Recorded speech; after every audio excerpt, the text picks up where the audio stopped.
सैफ अली खानवरील हल्ल्याप्रकरणी आणखी एक महत्त्वाची बातमी समोर येते। ताब्यात घेतलेल्या आरोपीची ओळख पटवण्यात येणार आहे। करीना कपूर आणि घरकाम करणाऱ्या महिलांकडून ही ओळख पटवण्यात येणार आहे। आरोपीचा फोटो हा लीलावती रुग्णालयातील पोलिसांना देखील पाठवण्यात आलेला आहे। कुछ पुलिस ने बताया नहीं, वो बोले जाओ कोई दिक्कत की बात नहीं है, अभी सब बात चालू है इनका ही सब जब हो जाए सब मतलब ऊपर से बात चालू है, छोड़ने है तभी छोड़ देंगे। नक्कीच आपण पाहिलं तर हा त्यांचा मुलगा होता ज्यांना सध्या पोलिसांनी ताब्यात घेतलं। त्यांचा हा मुलगा होता आणि त्याला त्याच्याशी आपण बातचीत केली। त्यांनी सांगितलं त्याच्या आईला तो या ठिकाणी घेऊन आला होता आणि त्याचे वडील हे सध्या पोलिसांनी ज्याला ताब्यात घेतले संशयित म्हणून ते फर्निचरचं काम करत होते आणि त्यांना पोलिसांनी ताब्यात घेतलं सकाळी आणि ते वांद्रे पोलीस स्थानकात आणण्यात आलं होतं। मात्र 2 दिवस झाले होते त्या ठिकाणी सैफ अली खानच्या घरात ते काम करत होते असं त्यांनी सांगितलं आणि त्यांच्या नावाचा त्यांना त्या ठिकाणी ताब्यात घेण्यात आलं। मात्र दुसऱ्याच कोणीतरी ही गोष्ट केलेली आहे असं सुद्धा त्याचं म्हणणं आहे। त्याला विचारलं असतं की फसवण्याचा प्रयत्न करताय का तुझ्या वडिलांना, तर त्यांनी नाही असं उत्तर सुद्धा दिलेलं आहे। त्यामुळे राहायला जुहू या ठिकाणी आहे, जुहू परिसरात ते राहतात आणि त्यानंतर त्यांना आता पोलीस चौकशीसाठी ताब्यात घेतलं। सध्या त्यांची चौकशी सुरू आहे। काही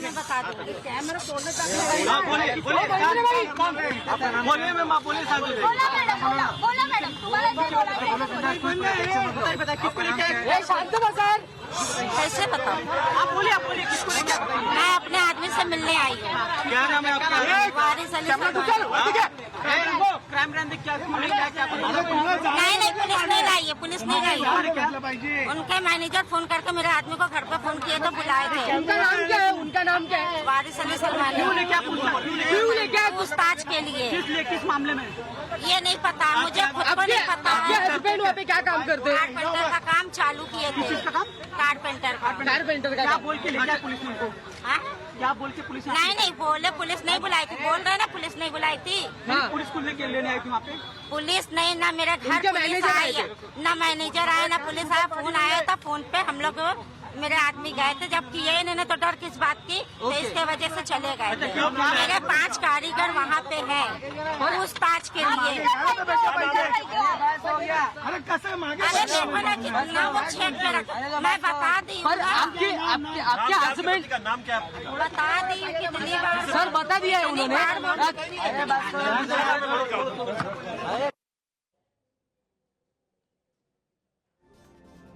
सैफ अली खानवरील हल्ल्या प्रकरणामध्ये आज वांद्रे पोलिसांनी एका संशयिताला ताब्यात घेतलेलं होतं। त्यानंतर त्याची तब्बल 2.5 ते 3 तास वांद्रे पोलीस स्टेशनमध्ये चौकशी करण्यात आली आणि आता त्याला सोडून देण्यात आलेलं आहे। दरम्यान सैफ अली खानच्या प्रकृती संदर्भात लीलावतीच्या डॉक्टरांनी काय प्रतिक्रिया दिली आहे ती देखील पाहूयात। प्रकृती आहे सैफ अली खानची, सध्या काय अवस्था आहे त्यांची? काल जे आम्ही सैफ अली खानवरती ऑपरेशन केलेलं आहे, आज त्यांच्या प्रोग्रेससाठी आपण अपडेट करतोय। त्यांना मी सकाळी चालून पाहिलेलं आहे, ते चालू शकतात। त्यांचं रेग्युलर डाएट सुरू केलेलं आहे आणि त्यांची रिकव्हरी खूप छान आहे आणि ते खूप पॉझिटिव्ह आहे। त्यामुळं रिकव्हरी खूप चांगली होत आहे आणि त्यांना आपण ICU मधून आता स्पेशल रूम मध्ये शिफ्ट करून बेड रेस्टचा सल्ला दिलेला आहे, कारण ते स्पायनल कॉर्डचे जे स्पायनल इंजुरी जी होती, डीप कुठे कुठे होती जरा ते दाखवा ना. होती। 3 इंजुरी ह्याच्यावर 2 हातावरती होत्या आणि 1 मानेवरती होते, जे प्लास्टिक सर्जनी डॉक्टर लीना जैननी रिपेअर केले आणि मी पाठीचं ऑपरेशन केलं, ज्या कण्यामध्ये आतमध्ये शार्प ऑब्जेक्ट घुसलेला होता तो काढला आणि जो पाण्याचा भाग लीक होता तो रिपेअर करून त्यांना ठीक केलं। कधीपर्यंत डिस्चार्ज मिळू शकतो काय?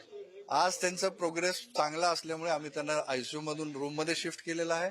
जसं जसं त्यांचा प्रोग्रेस चांगला होईल तर आम्ही थोड्या दिवसात डिस्चार्जचा प्लॅन करू। नक्कीच आपल्यासोबत न्यूरोसर्जन डॉक्टर नितीन डांगे आपल्यासोबत होते। सैफ अली खान यांची सध्या प्रकृती काय आहे या संदर्भात त्यांच्याकडून एकंदरीत जी माहिती आहे ती देण्यात आली आहे। महत्वाचं म्हणजे आता सैफ अली खान यांची तब्येत कधीपर्यंत रिकव्हरी होते हे देखील पाहणं मात्र येणाऱ्या दिवसांमध्ये तितकंच महत्वाचं असणार आहे। व्हिडिओ जर्नलिस्ट प्रकाश बुवासह मी रिद्देश हातीम, पुढारी न्यूज, मुंबई।